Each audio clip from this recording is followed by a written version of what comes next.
So good evening, everyone, and welcome to our first event for Disability History Month 2022 at London South Bank University. My name is Neil Hudson-Basing. I'm the Corporate Events Manager for London South Bank University.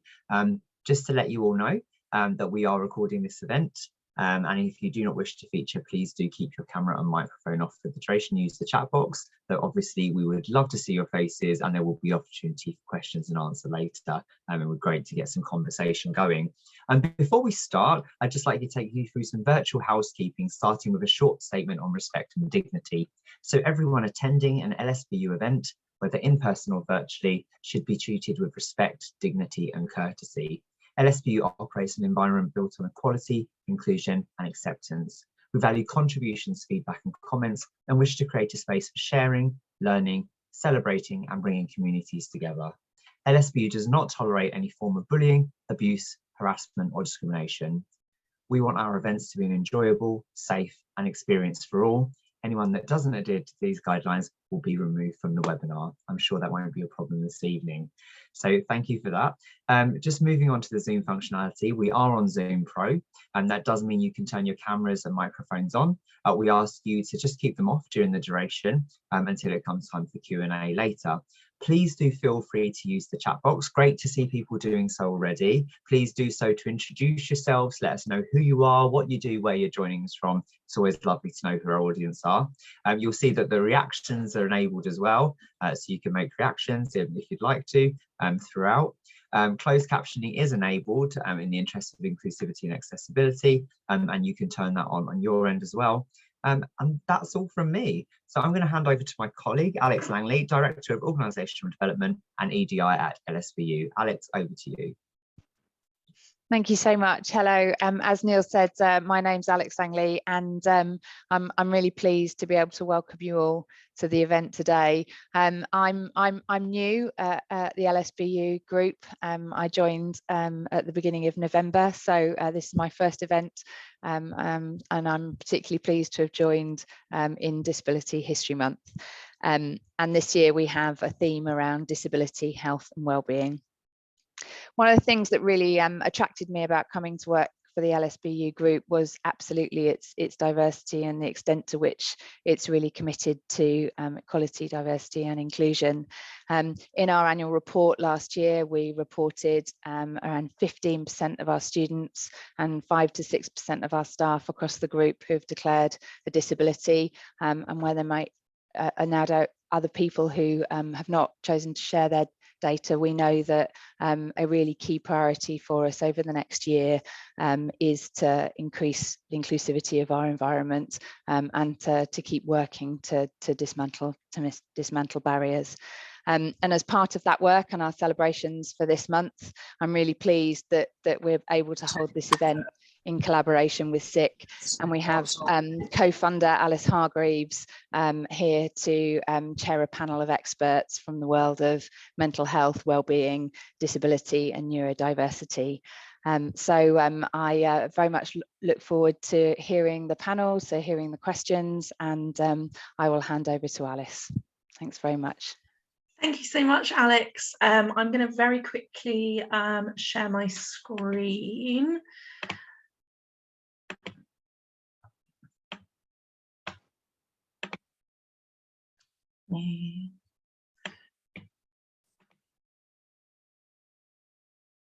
In the slideshow.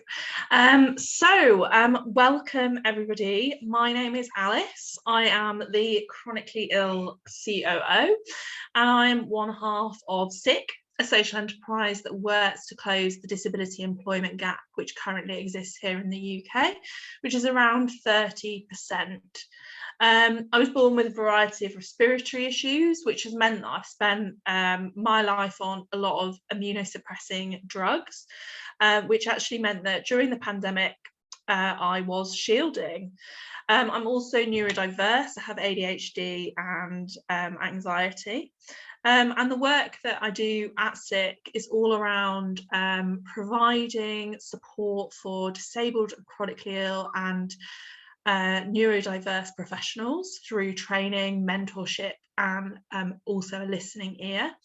And actually next spring we're going to be launching our online e-learning hub, which will be accessible. It will be bringing in experts from across the world of disability, so do look out for that.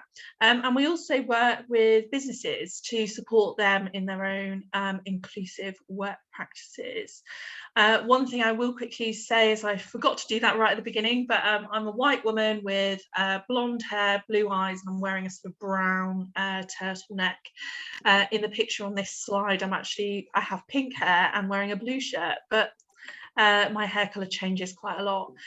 So a bit regarding, just very quickly, in terms of how we work. So we kind of provide a circular solution to the disability employment gap. So everything that we do with regards to our consulting and content really kind of feeds into, as an income source, our learning hub and our SICK approved training. And we also make sure that we're also linking up disabled professionals with businesses as well. So as many of you will know, it's Disability History Month, which runs rather strangely from the 16th of November to the 16th of December. And the theme this year is disability, health and well-being. So I just wanted to, before we kind of go into our main panel discussion, share a little bit of background about the history of mental health and disability in the UK. So Bedlam, which was originally the Bethlehem Hospital in the City of London, which still exists today, although the original building is actually under London's Liverpool Street Station. That was the first mental institution in the UK in 1247.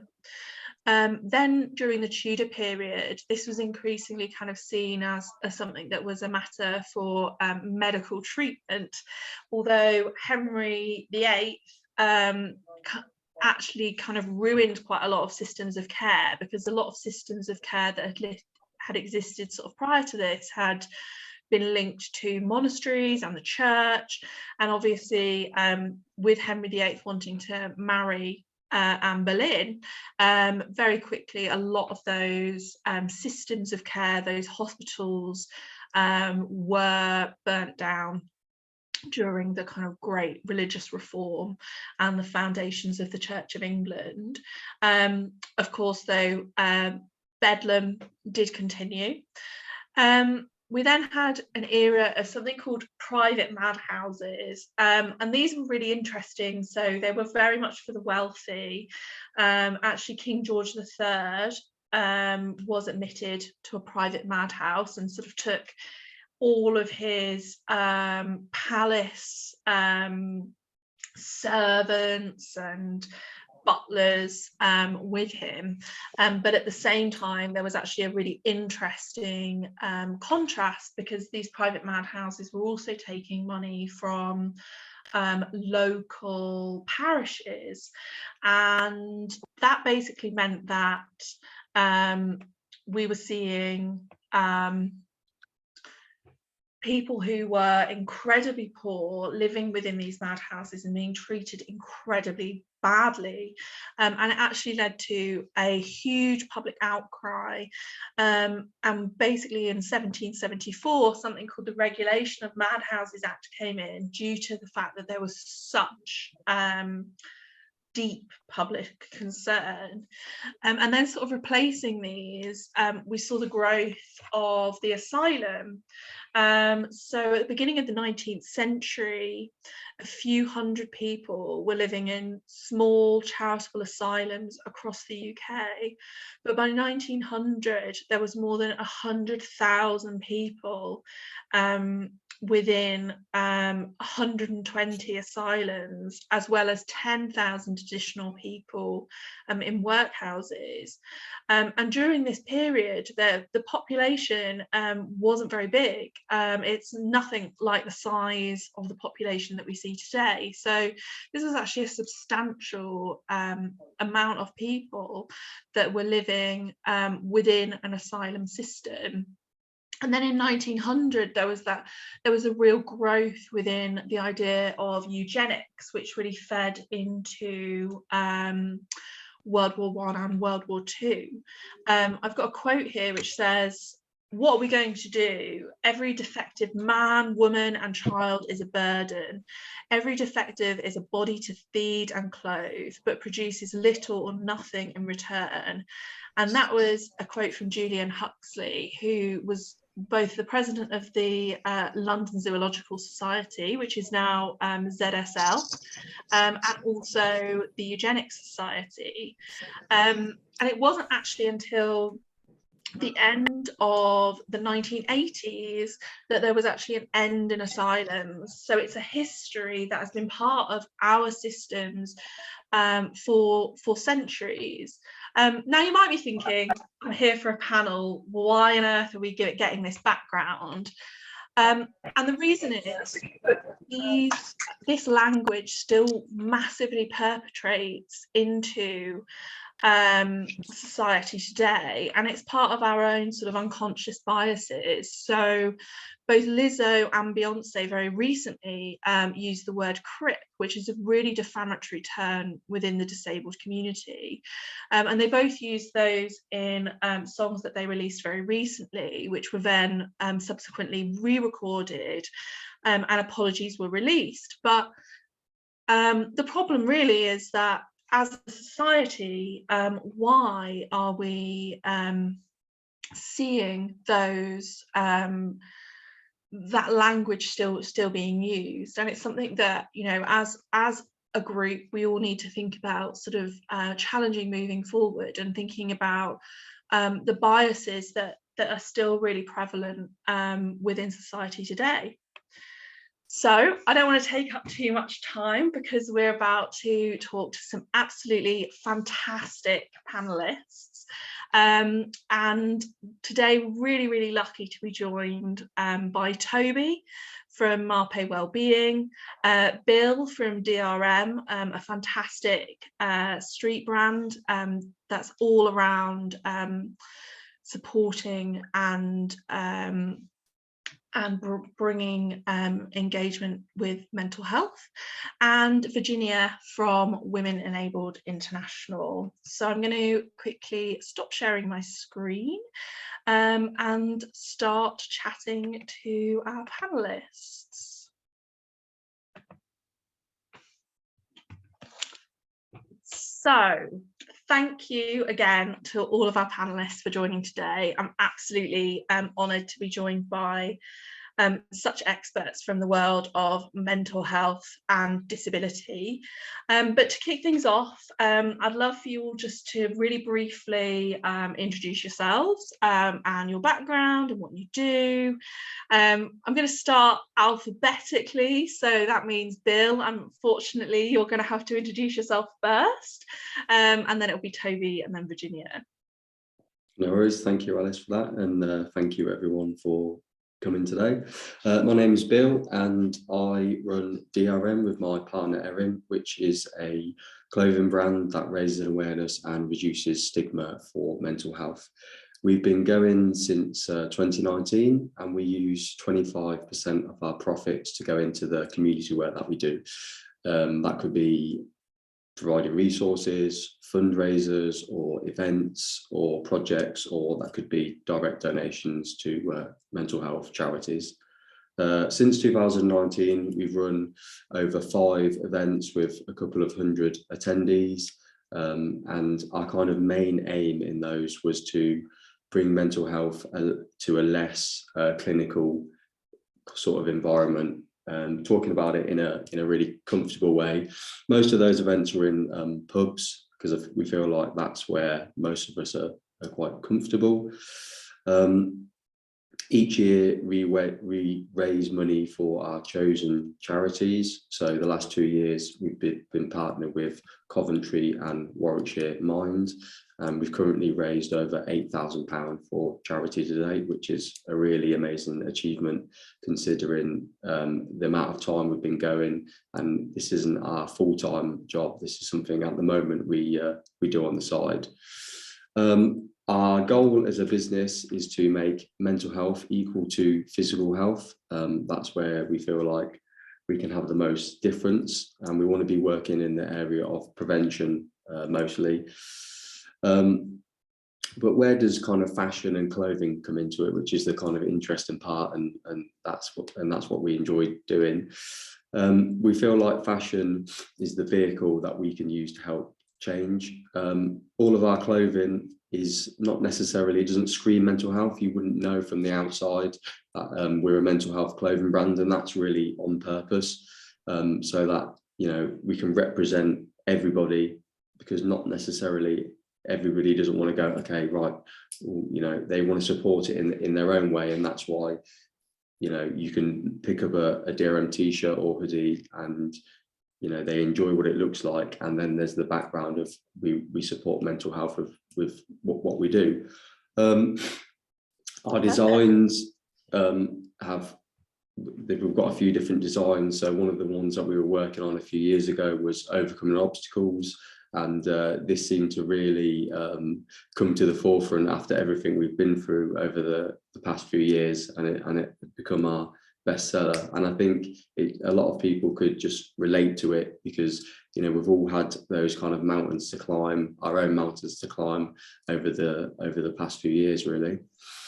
Also, how we kind of bring it all together is we run events in the local community where people can come together and talk about mental health. We have kind of panels just like we have today, where we raise money for charity. We have the clothing, and then we all kind of get together and just talk about mental health again in that space where it's, you know, it's not clinical, it's just everyone getting together, having a nice conversation and just feeling open, and like we can all talk about it together. And I think that's the kind of area where we've excelled in, because that's what we need to be doing, just sitting down and having a conversation, really. So that's where we are. So thank you.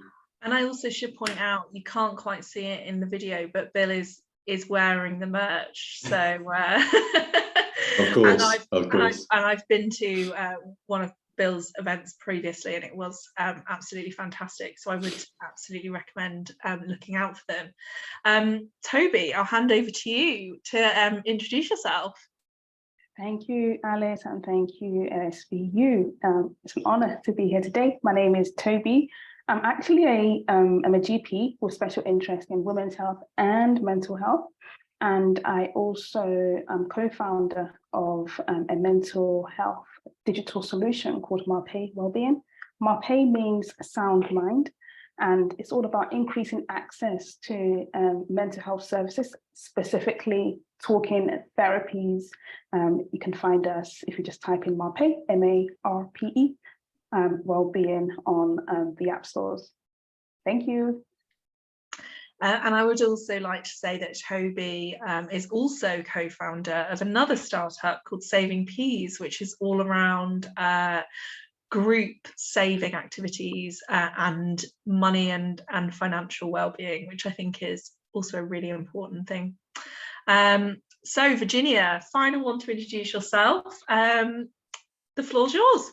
Great, thank you so much, Alice. My name is Virginia. My pronouns are she, her, and I will start with a visual description of myself. I am a Latina woman with olive skin and dark hair tied in a knot, and I am wearing a cardigan that has an orangey pattern, and I am in my studio at home, and I have a very big wardrobe behind. I am originally from Argentina. I am based now in Leamington Spa in the UK here. I am the Programs and Communications Advisor at Women Enabled International, which is an organization that advances human rights at the intersection of gender and disability worldwide. And it does this in a few ways. I'm not going to go over all of them, but we mostly advocate in international spaces like the United Nations. We work with partners on the ground to ensure that the rights of people with disabilities are respected. We do community building, and most importantly, we do also cross-movement building, which means that we go to gender specific spaces and we bring the disability lens there, and we do it vice versa as well, so that we are ensuring that there is an intersectional perspective there. I'm not sure if I mentioned that I have a disability myself, and I've recently been dealing with a lot of mental health issues because of the pandemic, and a lot of different changes and things going on in the world and in my life. So I'm really excited to be here today and to be able to learn from the other fabulous panelists. Thank you so much. Perfect. Well, I think, we're all coming to this topic in terms of mental health and well-being from very different experiences. So myself, as a woman with ADHD, I was diagnosed for many years with anxiety, and I've experienced nervous breakdown twice. And it was really when I reached rock bottom following an abusive relationship that I realized that I had to do something. And now, mental health is a subject that I'm incredibly passionate about. And I'd love to know a little bit more about everybody else's experiences. So I know, Virginia, you were just about to touch on that. So do you want to sort of kick it off? Sure. Should I do it in general? Should I do it in terms of the pandemic, or just in general? Yeah.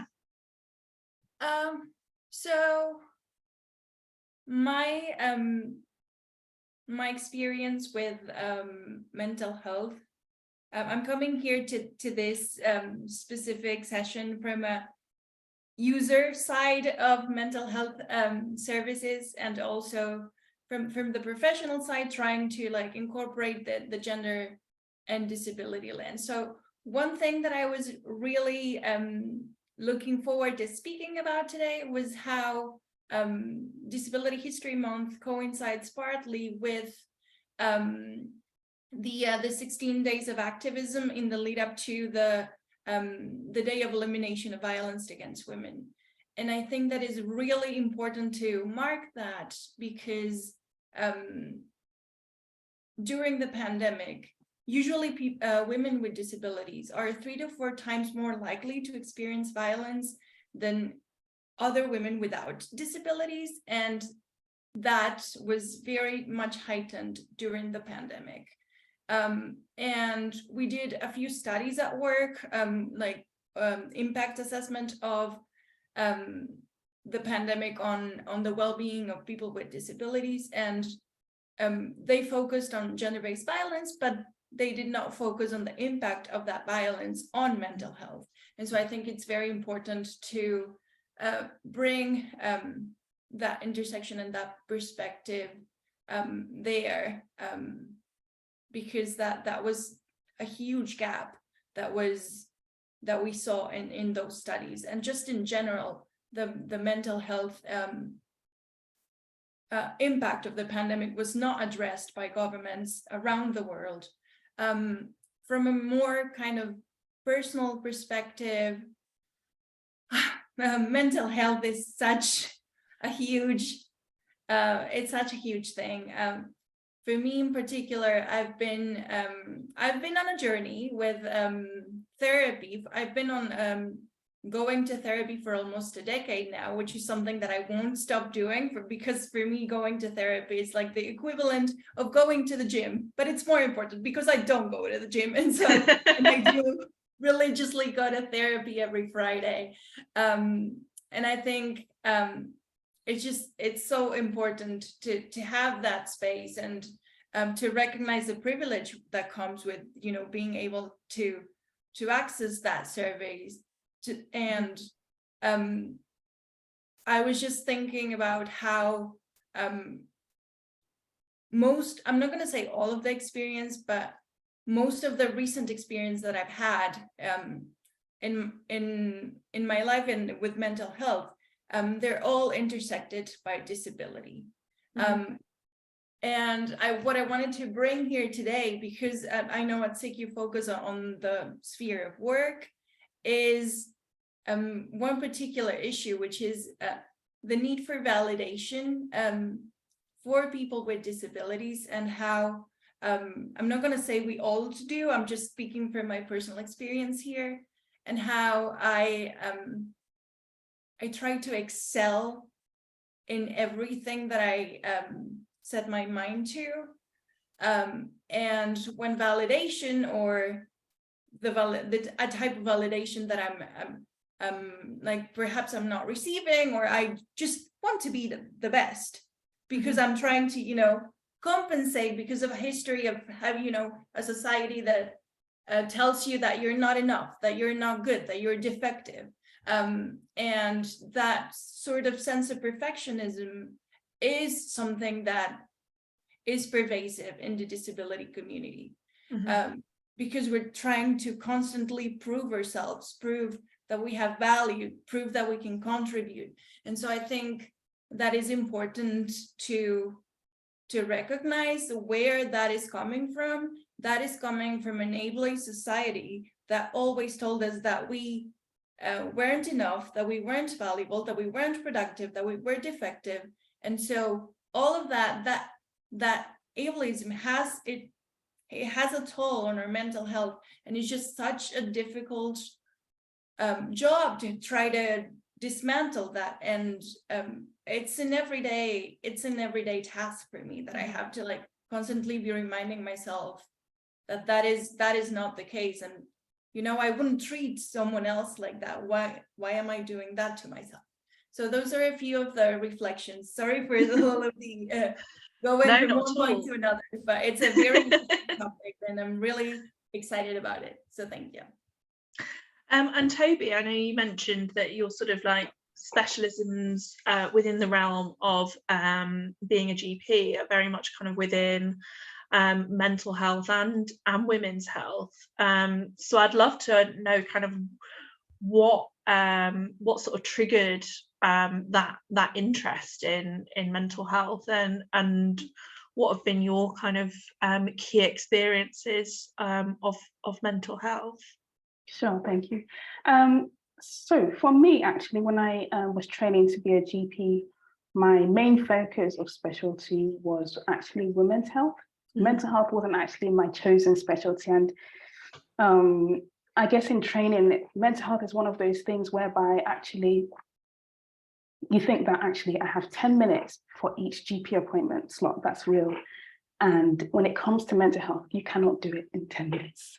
Yeah. It's a myth, but you can't do it in 10 minutes. And so it almost became like an avoidance subject, or we've got a mental health patient. But what I actually found is that I fell in love with mental health, and patients that presented with mental health issues, they always came back again and again and again. Dr. Toby, you know.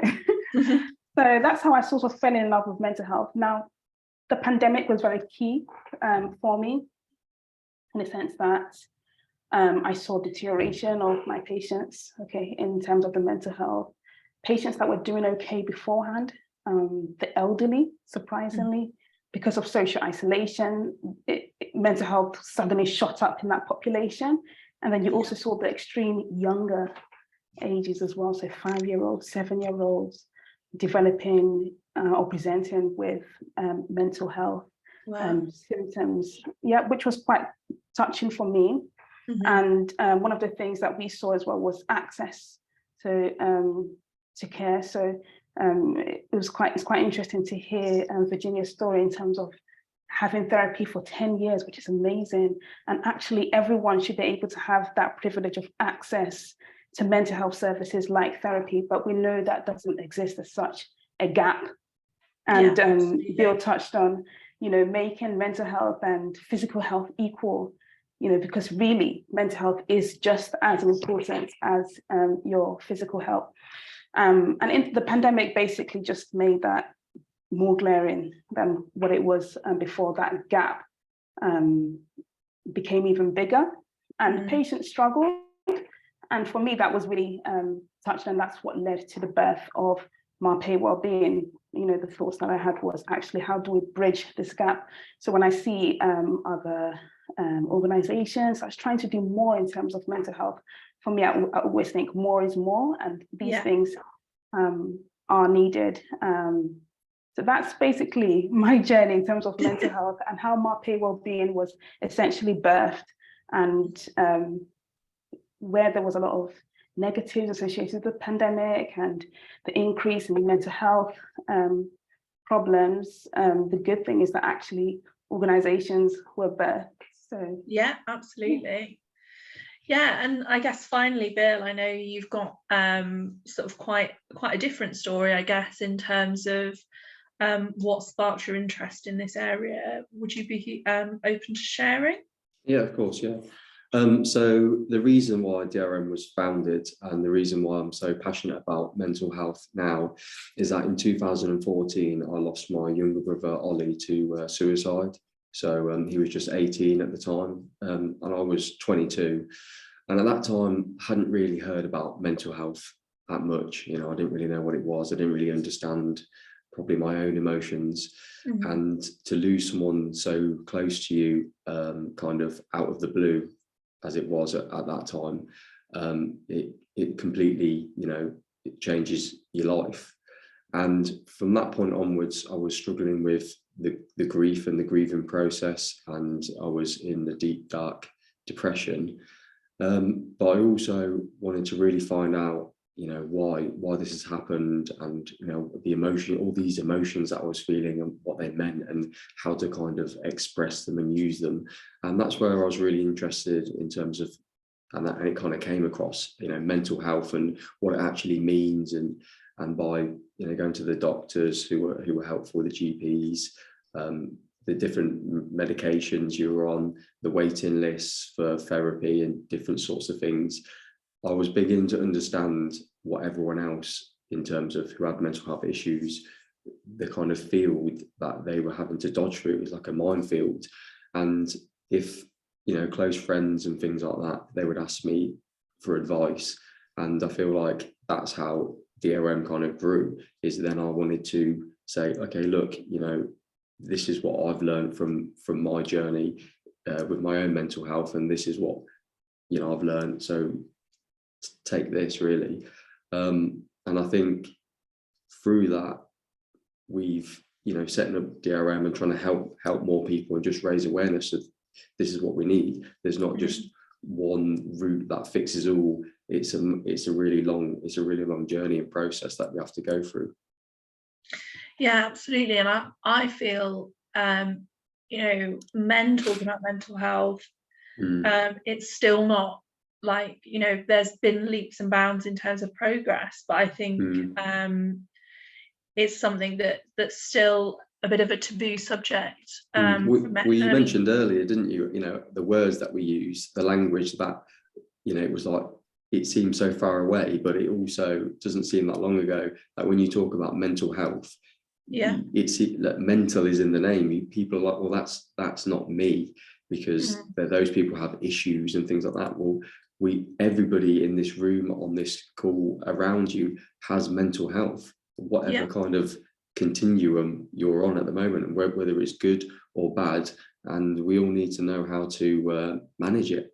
Yeah, absolutely.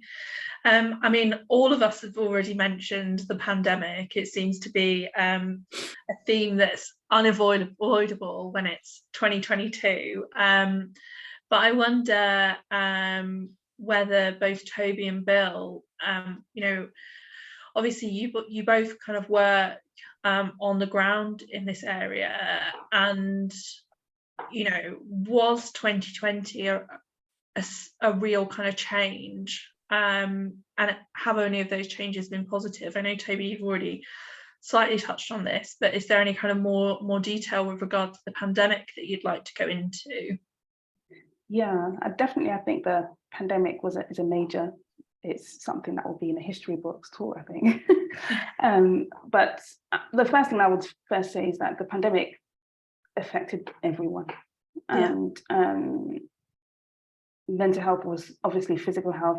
We know that mental health was almost a silent mental health pandemic. I don't know if you felt that. Okay, so we saw a lot of issues with physical health, and it was COVID and the ventilators that we were seeing on the screens, but it was a mental health pandemic. And even as a healthcare professional, myself and my colleagues, we struggled mentally.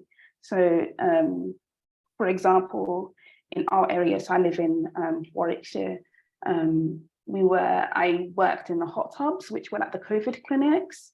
And oh my gosh, every day you will come back like feeling so down, like the world was going to end, or, you know, is there any hope? And I remember for me, I just wanted to stop, but I couldn't stop because I knew that, okay, this is my job, but it actually affected me mentally. And that's just me as a healthcare professional. You know, I know one or two things, but then we also saw patients that had to deal with not seeing their families when they were in hospital, or, you know, not being able to visit them if they were dying, the elderly being isolated. I saw a lot of health anxiety in the younger population, particularly. Imagine a 5-year-old struggling with OCD traits, you know, things like that. It was a big struggle. Everybody was affected, really, and the poor access to help was a big issue. Then, you know, things like remote therapy wasn't available, really, not really available, not really accessible. So people couldn't really see the therapist if they had one.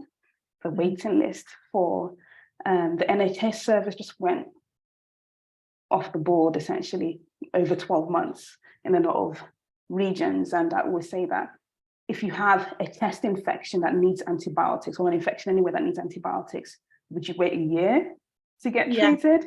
Absolutely not. And it's the same thing as, you know, things like depression, anxiety. We shouldn't be waiting for, if the gold standard treatment is, okay, therapy, then that should be available as soon as possible. Now, essentially. So, the pandemic was a major factor in mental health. I think they say that it increased mental health presentations by at least 20 to 25% in the adult population. So yes, but yes, as I mentioned before, in terms of positives, I think it was the change in terms of mental health and organizations and more people speaking up. I think there's still lots of work to be done, but definitely there has been some positives, and I feel like we're actually catching up. So now it feels like actually waiting lists are getting better, more organizations, there's more talk about awareness in terms of mental health, definitely becoming less of a taboo subject, even though there's still lots of work that needs to be done. Yeah, and Bill, I mean, obviously with DRM, that was only founded just prior to the pandemic. Did you feel like there was more kind of pressure on services and more kind of, I guess, interest in the work that you do and the events that you do as well? I think definitely, firstly, for those people who needed support, and it was a very difficult time to have your kind of lives turned around overnight. But I think, yes, there was definitely more kind of demand for advice services. But I think the main thing, the positive that we can take away from it, was that we were, like Toby was saying, we're all in the same boat and we all experienced this. So people finally kind of woke up, like, oh, that's what mental health is, right? And it sparked more conversations that we're now moving forward with things, because the more people we have involved in the conversation, the better we can make this. And I think that's the real positive to take from this, is now we're taking more action from what's happened in the pandemic. And Virginia, I mean, you know, isolation was very much an underlying experience for disabled people in the UK during the pandemic. I know you and I, both being sort of clinically vulnerable, it was quite an extreme experience. But I know that you had a particularly different start to the pandemic. You know, how did Would you like to kind of explain a bit more about that and how you found it? Yes, happy to share. So it was a sort of different experience to the regular experience that we've been hearing, because I was living in the UK before. I moved initially in 2018, but I went back to my country, to Argentina, to get married with my partner on February 2020. Little did we know what was going to happen 2 weeks after. And I stayed at home doing like all of the paperwork and visa things. And he came back to the UK to work. And so we were separated for our first year of marriage. And I was in a constant lockdown by myself with no family or friends, because they all lived in different parts of Argentina. And the lockdown over there was very, very, very strict. Nothing compared to what we had here. Like, you couldn't really go out for a walk at the beginning. And so that just meant that you were at home 24/7, and you had to get like this permission from the government to like go somewhere and show it to a policeman that was standing in every corner of your city. And so you didn't really have an option to circulate, to move. And that was very, very, very hard, with like all of the uncertainty of whether I would be able to see my husband and when, and like wanting to, you know, start your new life. It was very complicated. But then when I was able to finally come here, the lockdown started here. And so I did 2 very strict lockdowns in a row. I was in a constant lockdown for so much time. I was lucky enough that I found the job that I have now during the pandemic. So that was like kind of my lifeline, because otherwise it was just too much. I remember the first time that I went out to like have something to drink when the lockdown was lifted. I was crying because I was able to sit outside. It was very like complicated on a personal level, but then, as I was saying, at work we were doing this impact assessment of how COVID-19 was impacting people with disabilities, and it was too much, because I was seeing, and like I was doing focus groups and interviews with people who had been experiencing gender-based violence during the pandemic. And for instance, you know, having people tell you stories about how their partners are like taking the wheelchairs out when like in the middle of an argument, or like hiding your crutches, or like forcing you to like take medication. And it was just very hard to be able to do that work, because I would see myself there. It's just very difficult to work with a population and a community that you're part of. And it was a very, very difficult year in terms of mental health, to not only like what was happening to me, but to see that what was happening to the disabled community at large.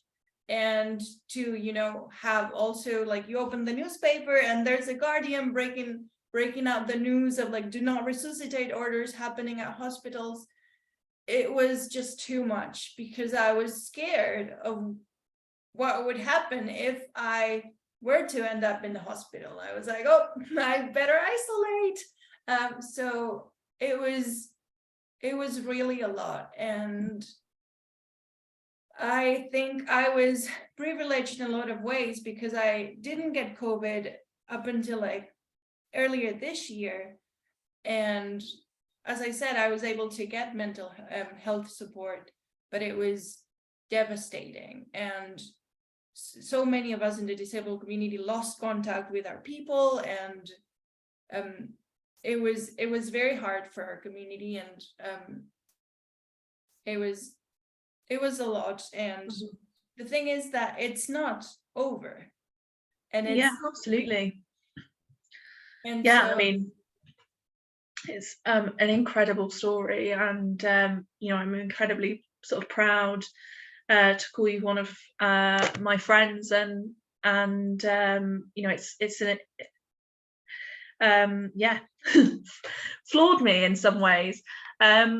I know a lot of the people that have joined today in the audience are from within the university sector, and just sort of thinking about a university setting, obviously there's both a responsibility as an employer and also safeguarding students. And, you know, at all times, there are so many people that are vulnerable to suffering with poor mental health. Toby, I'd love to know, you know, what people should be looking out for, and also what can they do if they're concerned that a colleague or a student is struggling. Yes, definitely.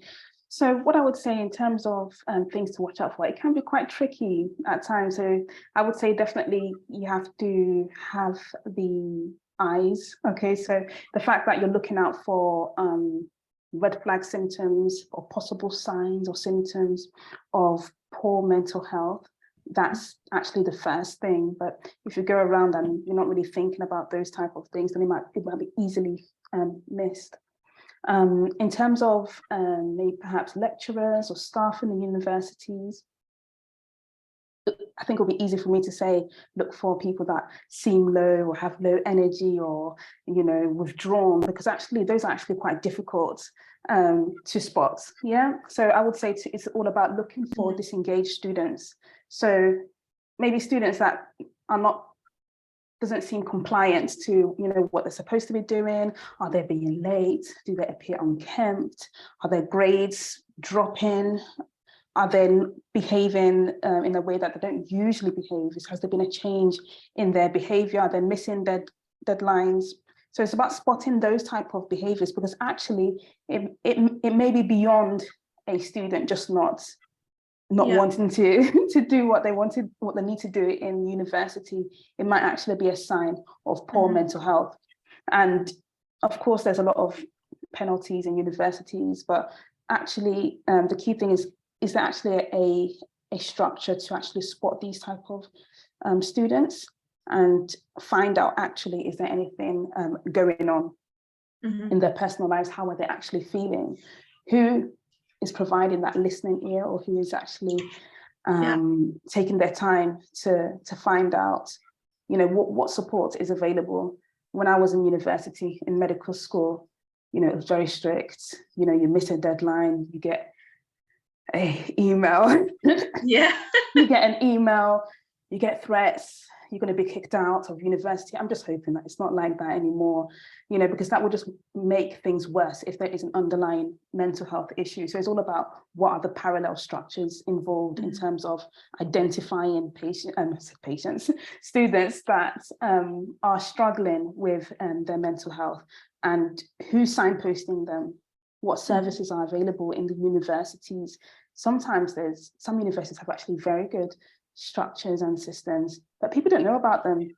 So is there actually awareness? Are there emails sent out?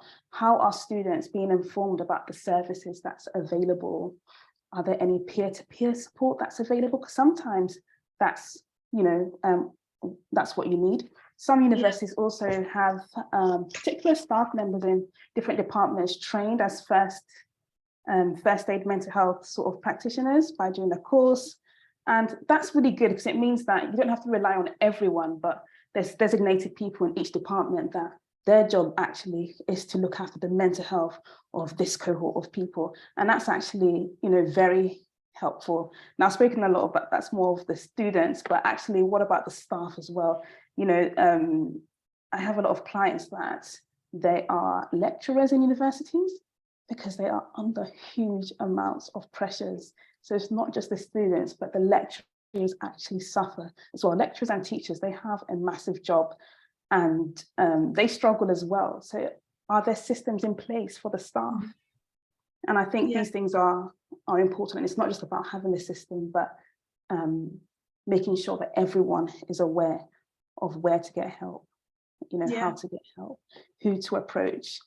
And so events like this is amazing, they're amazing, and hopefully it will just help promote the discussion of mental health and help people know where to get help as well. Yeah, absolutely.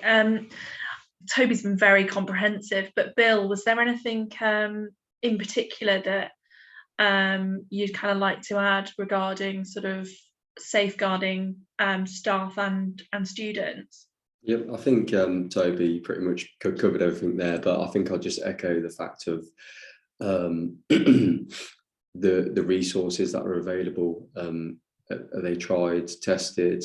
You know, make sure you get feedback on them, and that the people who are using them, you know, they're the ones that you kind of want the feedback from. And as well, just having lots of different types of resources, like the event we've got on today. This is something that you've got to sign up for and be present for. There's also stuff online that people can go away and read. They don't need to necessarily, you know, they can do it at home in the privacy of their own home, you know, video content, stuff to read, stuff to actually come to. And I think just being as active as possible, you know, World Mental Health Day, and obviously this event on this month as well, and just having things that people can come to, and big events really. And I think something small that maybe we can all go away and do today, tomorrow, just when you meet someone, everyone knows, you know, how are you, and you're fine, you have that sort of little chat. But if anyone's thought about asking how are you out of 10, it kind of changes the narrative of the question. And if someone, you know, if someone said how are you out of 10 today, you know, how are you all feeling today out of 1 to 10, if you were to say 5, 4, 3, then that kind of opens up a question of, oh, actually, you know, what's going on there. So that can just maybe even just a small thing that you can add to your repertoire of questions. I like that. That's a really good example. I love that. Yeah, Virginia, I mean, I know that you mentioned earlier, I mean, I actually read a stat that said that disabled adults are 5 times more likely to experience a mental health condition than those who are not yet disabled. Is there anything that hasn't been covered by Toby and Bill in terms of what universities should be looking out for to safeguard disabled employees and disabled students? I think that one thing that I learned recently is that the responsibility for advocating for ourselves should not always be on us, because it is just so exhausting to have to be asking for things all of the time. And so perhaps a good practice would be to be very explicit in terms of the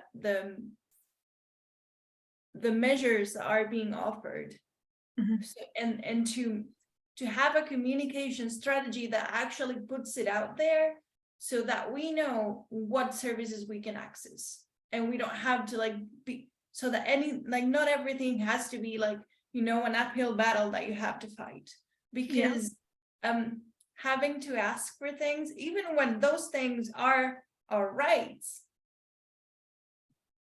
it's just exhausting and it takes a toll, and having to do that over and over and over again really affects our mental health. So I think something simple like having a clear communication strategy of the services that are available takes a lot of the weight from our shoulders that shouldn't be there in the first place. So I think that's a good practical thing that could be implemented. Absolutely. So I'm going to open up to questions after this one final question. So please do start thinking about either raising hands if you'd like to come on camera, or just speak. And also there's the chat box as well if you would prefer.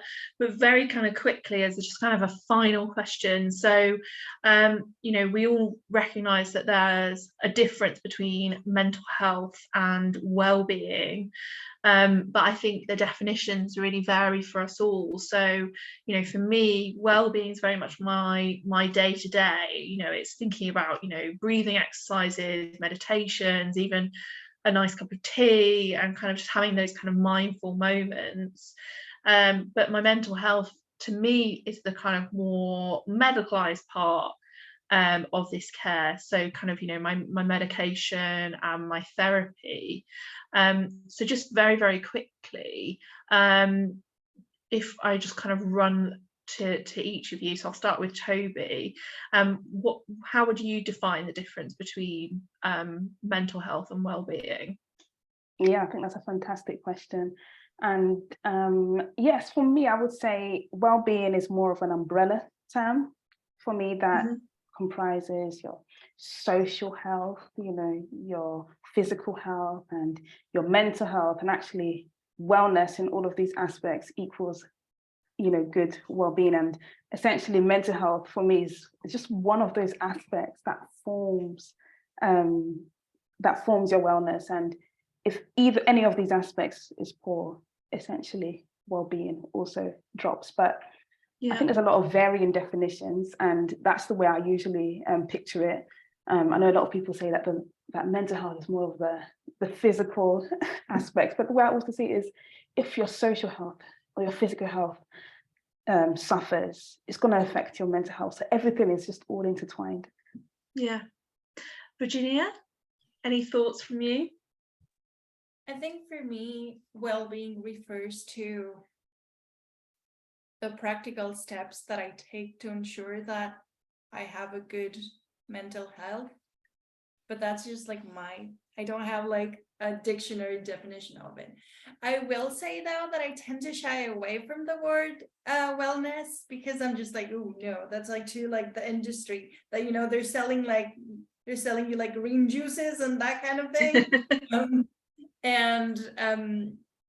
But I tend to shy away from it. I think depending on the context, whether it refers to like a kale juice, but yeah. But I think, it refers to the more practical steps to ensure mental health, as in the more kind of holistic approach to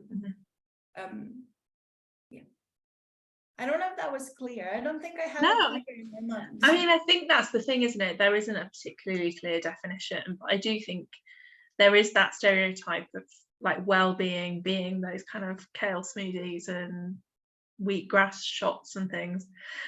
Bill, finally, do you have any thoughts on kind of how would you define the difference kind of between mental health and well-being?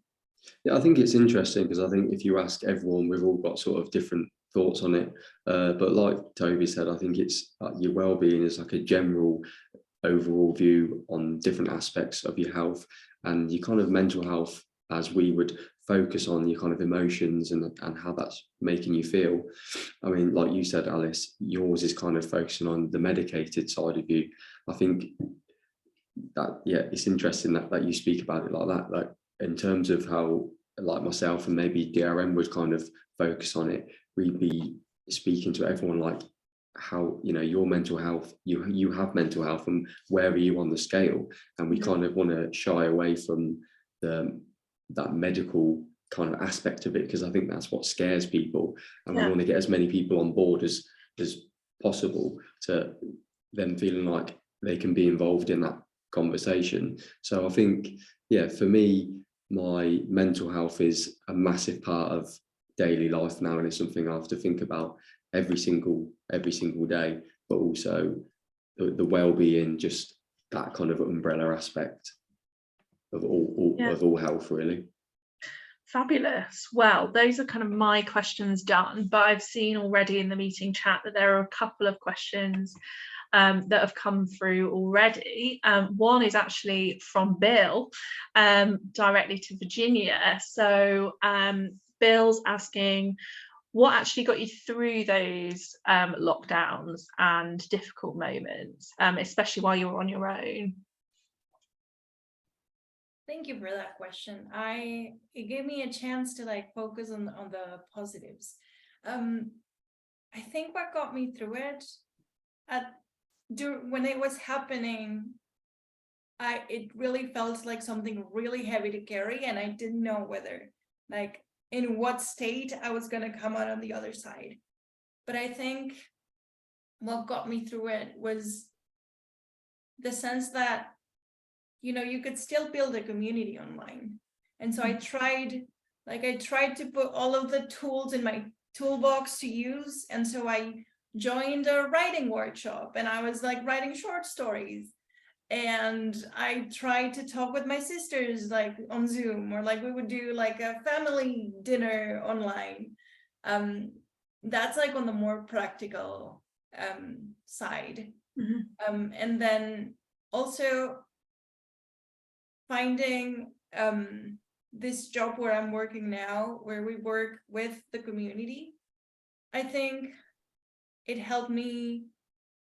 Like, I need to have, like, every anxious person, a sense of control that I don't have, but I like to have that like idea of it, and feeling like I could contribute to the community in the tiniest way possible also gave me a reason to wake up in the morning, particularly where I felt like my life was like not really where I was hoping to be, which was probably on a honeymoon.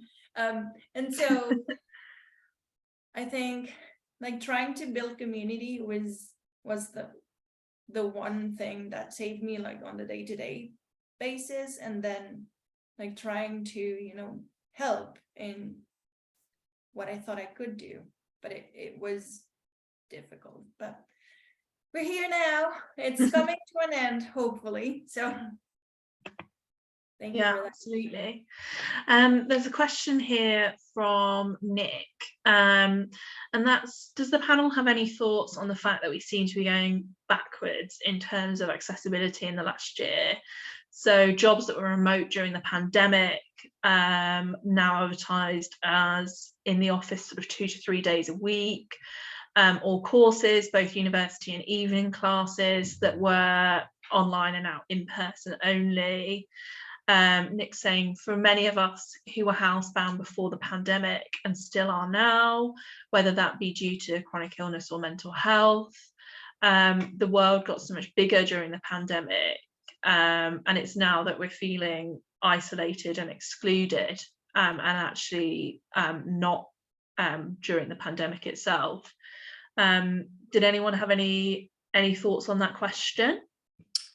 I think it's an interesting point, and I think we have seen some, whether it's companies, organisations, kind of go backwards into pre-pandemic sort of routines. But I think society as a whole has shifted forward. Like we were saying earlier, more people are now involved in this conversation. So I feel like moving forward, those who have gone back to pre-pandemic routines will kind of be left behind, and this is the new way that we're going to be doing things. So I think there are positives to take from it, and your kind of focus will be shifted to those who can be flexible towards your needs. Does anyone else have any thoughts on Nick's question with regards to sort of almost like a decline in accessibility? Yeah, I think we can look at it from both perspectives. There are people that actually struggled more with the isolation, home working, and there's other people that thrived more. So I think actually this is, now this goes against what Virginia was saying in terms of always being your own advocate, but this has to be a conversation with the organization that you're dealing with. And I think it'll be definitely very unfair if they're not considering the individual, you know, as a whole, mentally, physically, you know, what are the actual issues? Have you spoken to occupational health at work about these, HR about these? Have you spoken to your GP?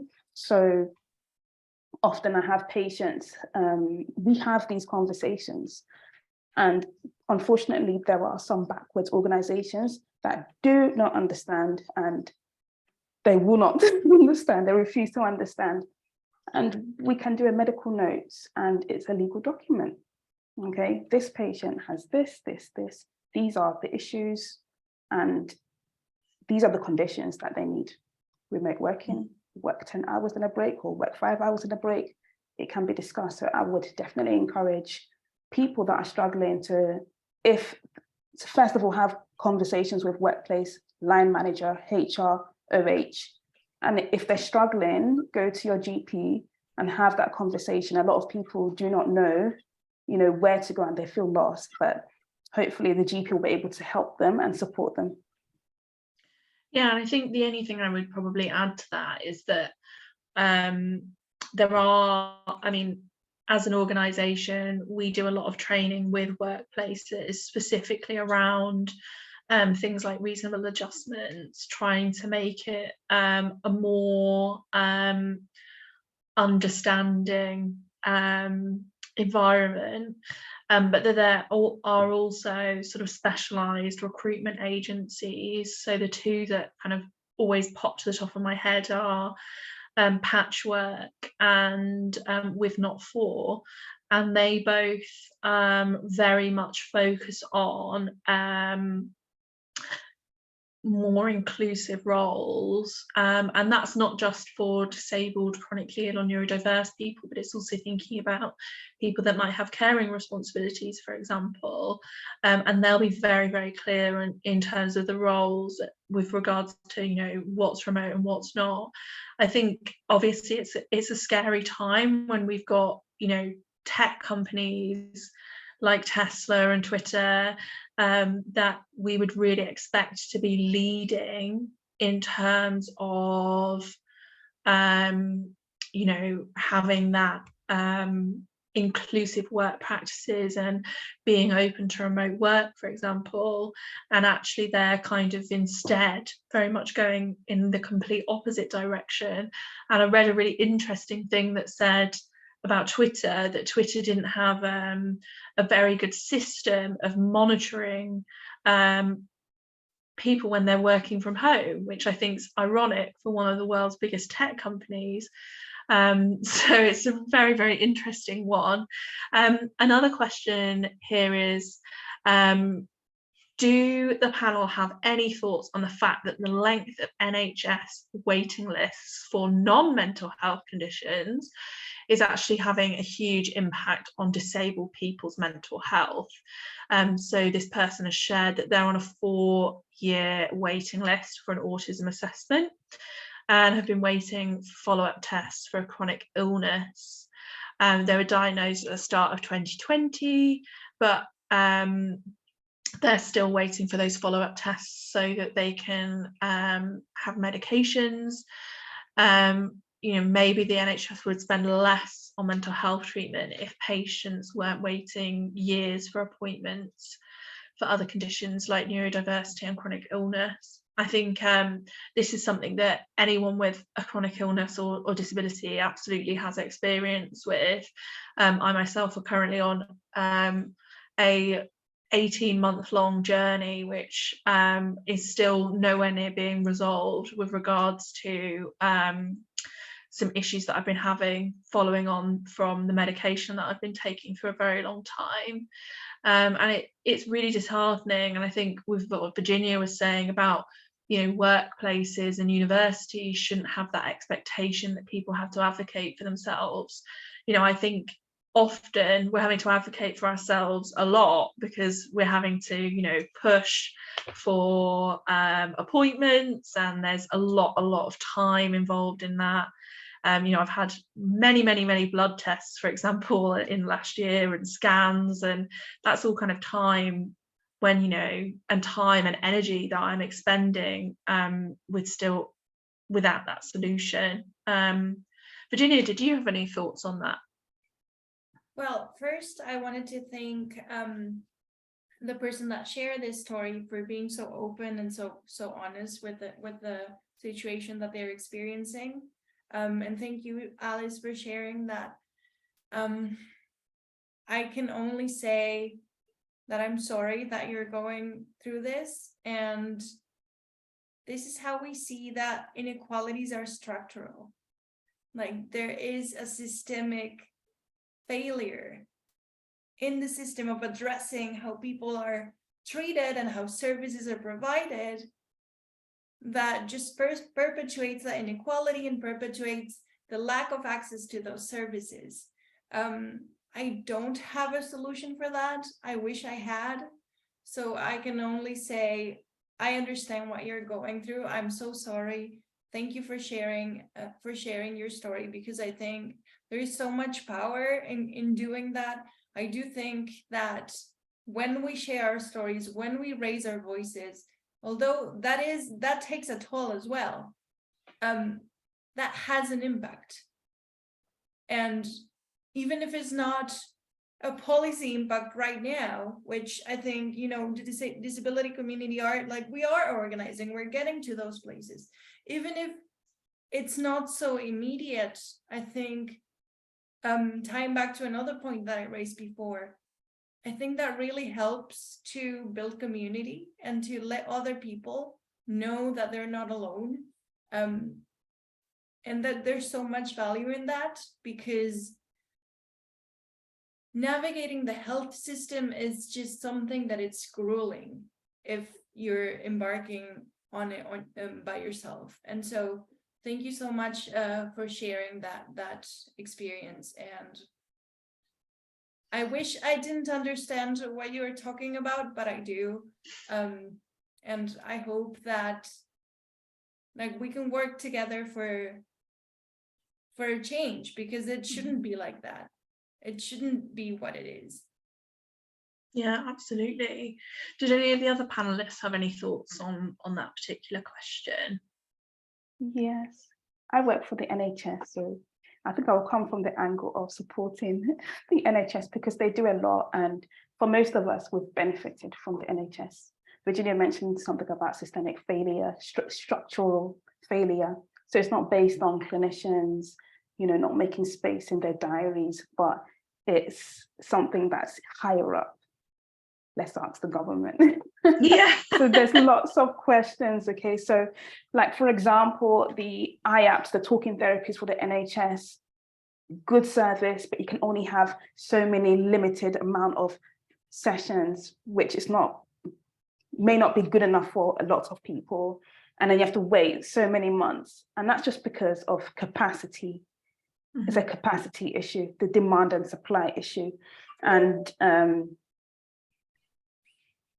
we don't have the solution here, but as Virginia said, we are all the solution. So people speaking up will help, not one person, but more people. More is more. I always say more is more. These organizations, social enterprises, organizations like SICK, so I think it's a tricky one. In terms of waiting for physical health appointments, then affecting your mental health, that's everywhere, and it's the other way around as well. It's so unfortunate, and that's the reality that we are facing at the moment. Mm-hmm. Historically, we usually say that the NHS is the best health system, worldwide. A lot of people are now disagreeing, and honestly, I do not have the solution for it. I cannot see every patient in the world. I do not have that capacity, and that maybe there's not enough clinicians, there's not enough organizations. It's a tricky one. And I mean, I think what you said earlier about how, just the extremity that you went through as a clinician during the pandemic, being on the front line, and that experience really impacting, your mental health and your home life. I think all of us, are so grateful for those that, are still trying within a system that unfortunately is failing, but that failure is very much, it's from the top, isn't it? It's that kind of that lack of funding and understaffing and all of those things. But of course, I think we've all got so much respect for those of you who are kind of still kind of fighting that fight. So we've got a few more minutes left. So if anybody does have any more questions, feel free to pop on video or just unmute yourself just to ask a question, or add something into the chat. Please do feel free to hop on.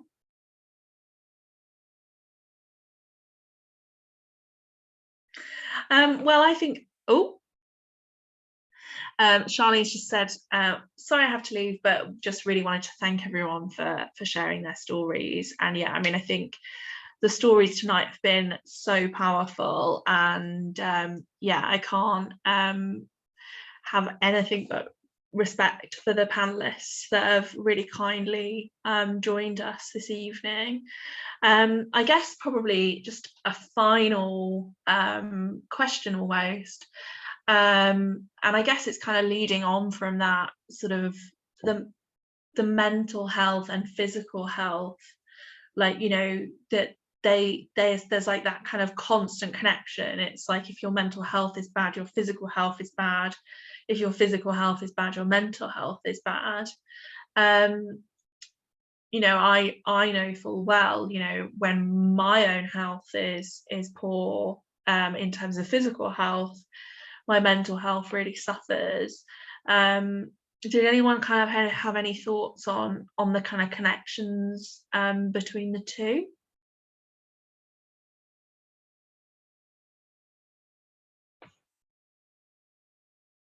Everyone's gone silent. I think for me, it's the other way around.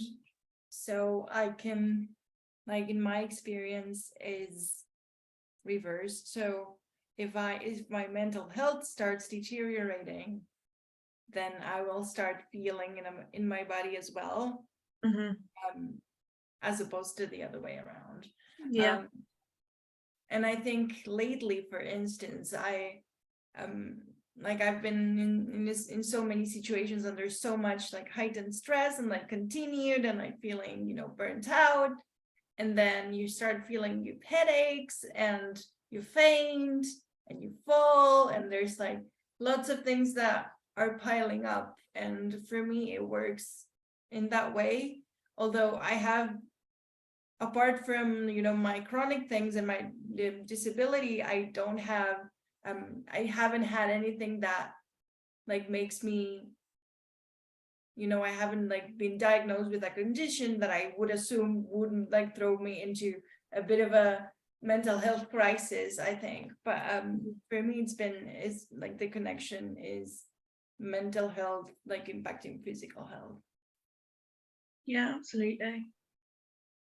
Bill, did you have any thoughts on that?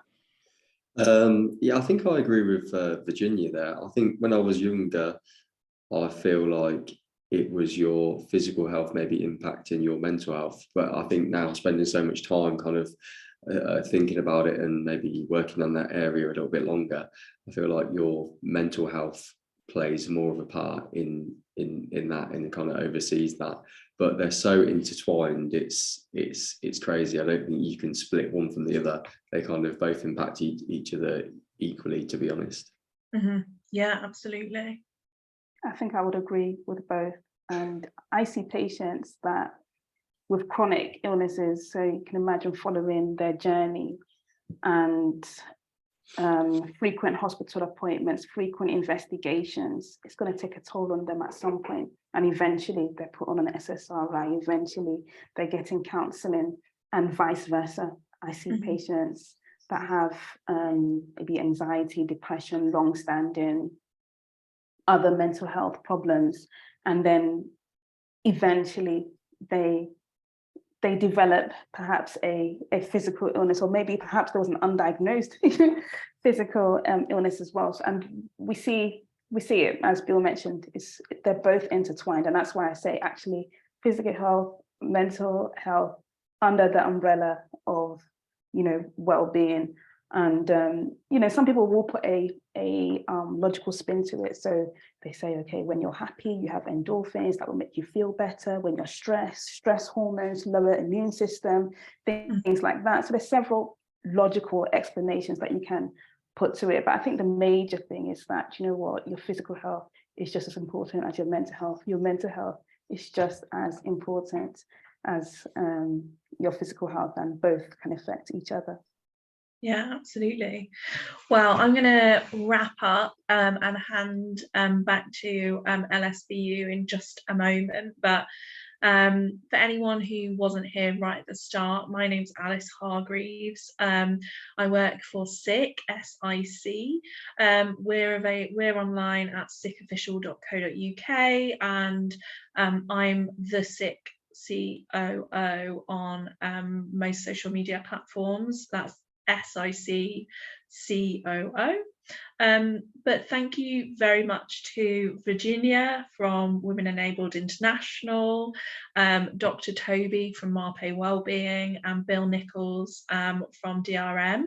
And I also really want to quickly give a shout out to both Sally McCreevy and Rachel Tipping, who've been fantastic BSL interpreters this evening. Thank you so much for enabling us to make this event accessible. It makes a huge difference, so thank you very much. And I'm going to hand back over to LSBU in case there are any final things they want to raise. I know that this is part of a series of events they're running across Disability History Month. Hi, I'd just really like the opportunity to be able to thank Alice and the rest of the panel for a really fascinating discussion, and also some really brilliant questions from other people as well. So it's lots to think about, and very much a continuing set of thoughts and discussion. But I'm going to clap. I realise you might be mute, but I'd really like to thank them. So thank you so much for your time and all your thoughts. I'm just looking up. There he is, Neil, for the practicalities. Thank you so much. So thank you for everyone. This event has been recorded. Please do share it widely. Your support in sharing this helps bring these important conversations to a wider audience. And we can be more important to share this, particularly with what we've been through over the last 2 years and what we're going through now. So do share this event with people. Do check out our other events as well. I've popped the program link in, and I will also send that out via email. But thank you, everyone. Have a nice evening. Thank you. Thank you. Bye.